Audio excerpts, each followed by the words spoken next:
ಹಸು ಮತ್ತು ಹುಡುಗನ ಸ್ನೇಹ. ಒಂದಾನೊಂದು ಕಾಲದಲ್ಲಿ ಒಂದು ಹಳ್ಳಿಯಲ್ಲಿ ರಮೇಶ್ ಎಂಬ ಒಂದು ಪುಟ್ಟ ಹುಡುಗನಿದ್ದ. ಅವನು ದಿನವೂ ಶಾಲೆ ಮುಗಿಸಿ ಬಂದು ತಮ್ಮ ಮನೆಯ ಹತ್ತಿರದ ಹಸಿರು ಹೊಲಗಳಲ್ಲಿ ಆಡುವಾಗ ಅಲ್ಲಿ ಇದ್ದ ಒಂದು ಹಸು ಅವನನ್ನು ದಿನವೂ ನೋಡುತ್ತಿರುತ್ತಿತ್ತು. ದಿನಗಳು ಹೋದಂತೆ ರಮೇಶ್ ಮತ್ತು ಆ ಹಸು ಒಬ್ಬರಿಗೊಬ್ಬರು ಹತ್ತಿರವಾಗಿದ್ದರು.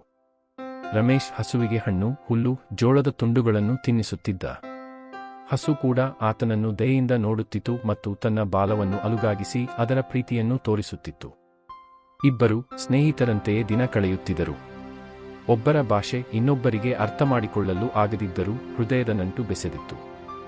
ಒಂದು ದಿನ ರಮೇಶ ಹೊಲದ ಬದಿಯಲ್ಲಿ ನಡೆದುಕೊಂಡು ಹೋಗುತ್ತಿದ್ದಾಗ ಆಕಸ್ಮಿಕವಾಗಿ ಅವನ ಕಾಲು ಜಾರಿ ಒಂದು ಗುಂಡಿಗೆ ಬಿದ್ದನು.